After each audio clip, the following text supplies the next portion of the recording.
गावामध्ये पावसाचा दिवस होता. आभाळही खूप काळे आणि घनदाट होते. सुशील आणि चंदन एकाच छत्रीच्या खाली रस्त्यावरती चालत होते. दोघांनाही भूक लागली होती आणि त्यांना काहीतरी खाण्याची तलाश होती. आणि त्यामध्ये रस्ताही पूर्णपणे खाली दिसत होता. आजूबाजूला कोणताही ठेलावालाही नव्हता. सुशील, एवढ्या जोराच्या पावसात पोटात उंदरच पडतायत बघ. काही गरमागरम खायला नाही मिळालं तर मी मरून जाईल. अरे चल थोडं थांब की रे. एवढ्या जोराच्या पावसामध्ये भूक तर लागतेच रे. बस 2 मिनिटं फक्त. चौक येणारच आहे, तिकडे काही ना काही आपल्याला भेटूनच जाईल. चंदन इकडे तिकडे बघतो. तेवढ्यातच त्याला रस्त्याच्या कोपऱ्यावरती एक हलकसं रोशनी दिसते. समोर वासूचा गाळा उघडलेला दिसतोय. हो, उघडलेला तर आहे. चल लवकर चल, तर पाऊस अजून जोरात होऊन जाईल. दोघंही जण लगेचच त्या दुकानाकडे जातात. दोघंही दुकानापर्यंत पोहोचतात आणि तिथे वसूला बघतात. वसू आपल्या ठेल्यावरती ताजे समोसे आणि ब्रेड पकोडे तळत होता. कढईचं तेल पूर्ण काळं आणि चिपचिपा दिसत होता. आजूबाजूला सर्व जागेवरती थोडं गंदगी होती आणि ठेल्याच्या जवळही माशा उडत होत्या. चंदन ताज्या समोस्याला बघून ललचावतो आणि पण सुशील आजूबाजूचे गंदगी बघून खूप जास्त परेशान दिसत होता. वा वासूभाई, काय गरम गरम समोसे बनवताय तुम्ही. लवकरात लवकर 2 द्या. सोबत ती तिखटाची चटणी सुद्धा द्या. अरे चंदन थोडं थांब. वासू भाऊ, त्या चटणीत जी तुम्ही पाणी टाकता ती कुठली आहे? आणि हे तेल बघा किती काळं झालं आहे. पावसामध्ये सगळीकडे असंच आजार पसरला आहे. तू तुझी डॉक्टरी बंद कर यार. पावसाच्या वेळी असं हे सगळं बघितलं नाही जात. बस गरम असलं पाहिजे. तेलमध्ये सगळे किटाणू मरून जातात. वासू भाऊ, तुम्ही लवकर प्लेट लावा. वसू गरम समोसे काढून पेपरवरती ठेवतो. चंदन लगेचच खायला चालू करतो. पण सुशील थोडा वेळ विचार करतो आणि भुकेमुळे तोही समोसा एकदम मजेदार खातो. रात्रीला सुशील बाजेवरती झोपला होता. तो पोटात असलेल्या दुखण्यामुळे तो आपल्या पोटाला जोरात पकडतो. सुशीलचे आई वडीलही खूप जास्त चिंतित होते. आई, पोटात खूप दुखतंय आई. असं वाटत आहे जसं की आतून कोणी सुई टोचत आहे. उलटी सारखं वाटत आहे. मी तुला किती वेळा सांगितलं होतं की जोरात असलेल्या पावसामध्ये बाहेरचं खराब खाणं खाऊ नकोस. पण तुम्ही दोघं मित्रांना फक्त जिभेचा स्वाद पाहिजे. हे घे सुशील, डॉक्टर काकांनी ही सिरप दिली आहे. त्यांनी सांगितलंय की गावात यावेळी बाहेरचं खाणं आणि घाणेरड्या पाण्यामुळे लोक खूप आजारी पडत आहेत. तो वासूचा गाळा तर आजारांचं माहेरच म्हणायचं आहे. सुशील दुःखामध्ये उठतो. मग तो आपल्या वडिलांच्या हातातनं सिरप घेऊन पिऊन घेतो. आता कधी बाहेरचं समोसा चाट नाही खाणार. खूप मोठी चुकी झाली. पोटातलं दुखणं सहनच होत नाहीये. यानंतर सुशील लगेचच झोपतो. त्याची आई त्याला चादर ओढते. बाहेर पूर्ण रात्र पाऊस येत राहतो.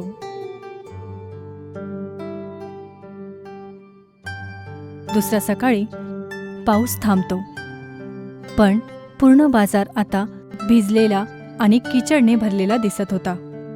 सुशील सांभाळून त्या चिखलाच्या रस्त्यातनं तो हळूहळू चालत होता.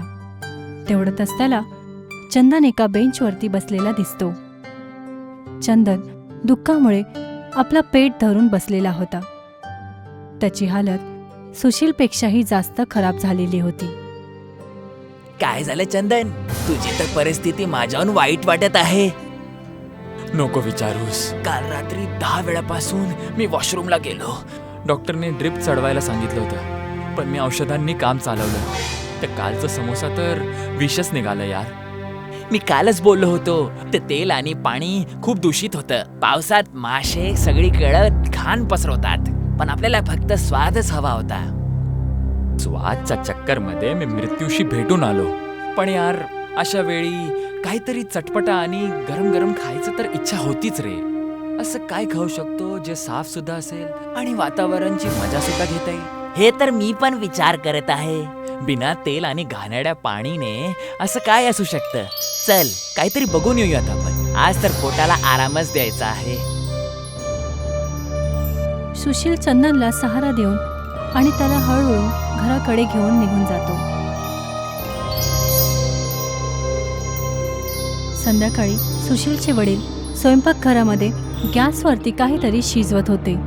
तेवढ्यातच सुशील तिथे येतो. त्याला ताजा भाजलेल्या अन्नाचा सुगंध येतो आणि तो उत्सुक होऊन लगेचच बघतो. बाबा, हे काय करत आहात आणि एवढा चांगला सुगंध कसा येत आहे? पूर्ण घर सुगंधित झालं आहे. अरे सुशील, ये ये. तुम्ही आजचे नवीन पिढीतले मुलं आपले जुन्या गोष्टी विसरले आहेत. हे मी मिठामध्ये चणे आणि मटर भाजत आहे. यालाच आपल्या बिहारचं भाजलेले चणे म्हणतात. ते गरम असलेल्या रेतीमध्ये सर्व दाण्यांना लगातार शिजवत होते. दाणे चटकण्याचा आवाज ते पूर्णपणे फुलत होते. अरे वा, हे तर एवढ्या लवकर पिकले आणि याच्यात कोणतं तेल सुद्धा नाही लागलं. तेलचं एक थेंब सुद्धा नकोय यात. त्याचे वडील छाननीच्या मदतीने सगळं भाजलेल्या दाण्यांना रेत आणि दाणे वेगळं करत होते. सुशील आपल्या वडिलांच्या बाजूला बसून हे सर्व लक्ष देऊन बघत होता. मग त्याचे वडील भांड्यामध्ये चणे, भाजलेले शेंगदाणे आणि मुरमुरे आणि मक्का टाकून सर्वांना एकत्र मिक्स करायला चालू करतात. काय हे बाहेरच्या समोस्यांसारखं स्वादिष्ट लागतं? याच्यात जो भरलेला सुगंध आहे हे तुला महागड्या हॉटेलमध्ये सुद्धा नाही भेटणार. आणि सगळ्यात मोठी गोष्ट, आणि अशा पावसाच्या वातावरणात हे सगळ्यात सुरक्षित जेवण आहे. तेवढ्यातच सुशीलची आई त्या स्वयंपाकामध्ये ताजा कापलेले कांदे आणि मिरची घेऊन येते. ती कांदेही त्या भांड्यामध्ये टाकते. तर सुशीलचे वडील सर्व सामानांना एकत्र मिक्स करत होते. आणि ऐक सुशील, आणि हे भाजलेलं खाल्ल्याने पोट कधी खराब नाही होत. आम्ही लहानपणापासून पावसाच्या दिवसामध्ये फक्त हेच खायचो. एकदम बरोबर. घे, खाऊन बघ. सुशीलचे वडील त्यांना भाजलेला एक कटोरा देतात. सुशील थोडंसं ते पदार्थ खाऊन बघतो आणि स्वाद भेटताच त्याचे डोळेही आनंदाने खूप मोठे होतात. काही वेळानंतर सुशील आपल्या आई वडिलांसोबत बसून ते मुरमुऱ्यांचा चिवडा खूप मजेने खात होता. तेवढ्यातच चंदन डोक्यावरती प्लास्टिकची पन्नी ओढून त्यांच्या घरी येतो. तो भिजलेला आणि खूप भुकेला होता. सुशील, तुझ्या घरातून एक चांगला सुगंध येत होता. काय बनवलंय भावा? ये चंदन, बस. हे बघ, हे आहे आमचं बिहारचं भाजलेलं चणे. चंदनही त्यांच्यासोबत बसतो. हे तर सुकलेले चणे आणि मुरमुरा आहे. पण एक चमचा खाऊन तर पहा. याच्यात माझ्या आईने हिरवी मिरची आणि कांदा टाकला आहे. याला खाऊन तुझं पोट परत खराब नाही होणार. चंदन काही न विचार करता त्या चिवड्याचा एक निवाला खातो. काही वेळातच त्याच्या चेहऱ्यावरतीही खूप आनंद येतो. हे तर खूपच स्वादिष्ट आहे आणि या समोसासारखं वजनदार पण नाही वाटत आहे. मी बोललो होतो ना, हे बिना तळल्याने बनतं, म्हणून हे खूप हलकं आहे. पावसात याच्याहून भारी आणि साफ नाश्ता असूच नाही शकत. सर्वजण एकत्र बसून त्या मोठ्या भांड्यातनं चिवडा खात राहतात आणि बाहेर असलेल्या पावसाला बघून त्यांचा आनंदही घेतात. दुसऱ्या सकाळी पाऊस थांबलेला होता, पण आकाशामध्ये आभाळ अजूनही काळे दिसत होते. गावामध्ये थंडी हवा खूप जोरात चालू होती. सुशील आणि चंदन गावाच्या चौपालमध्ये आपला छोटासा एक ठेला लावतात. ऐका, या वातावरणात आजारांना घरी नका बोलवू. बिहारचं जुनं आरोग्यदायी चणे खा. काही गावातली लोक त्यांना बघताच आणि हळूहळू त्यांच्याकडे येतात. अरे सुशील, तुम्ही दोघं काय विकत आहात? काय हे बाजारातल्या चाट सारखंच आहे? नाही काका, हे आमचे पारंपरिकचे चणे आहेत. याला आमच्या पप्पांनी घरी साफ मिठात भाजला आहे. तो व्यक्ती तो चिवडा खाऊन बघतो आणि त्याला त्याचा स्वाद एकदमच आवडतो. त्यानंतर बाकी गावातली लोकही तिथे येतात आणि ते चिवडा खातात. सर्वजण त्यांचा चिवडाचा स्वाद घेऊन आनंदाने खायला लागतात. दिवस संपताच ठेलाही पूर्ण खाली होऊन जातो. त्यांचा पूर्ण चिवडा आता संपला होता. सुशील आणि चंदन बसून आपले पैसे मोजत होते. तेवढ्यातच त्यांचे आईवडीलही तिथे येतात. ही तर तीच स्वाद आहे जी आम्ही लहानपणी खायचो. हे तर तुम्ही खूप मोठं काम केलं.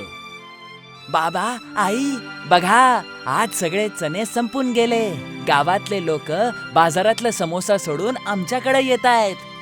मला पूर्ण विश्वास होता, जेव्हा लोकांना आरोग्य आणि स्वाद एक साथ भेटेल तर मग ते दुसरं कशाला खातील? हो काका, आणि सगळ्यात चांगली गोष्ट ही आहे की आपल्याला ह्याला बनवायला महागडी गोष्ट नाही लागत. सर्वजण एकत्र जण हसायला लागले. वातावरण आता खूप जास्त आनंद आणि सुकूननी भरून गेलं होतं. गोष्ट ही आता इथे संपली होती.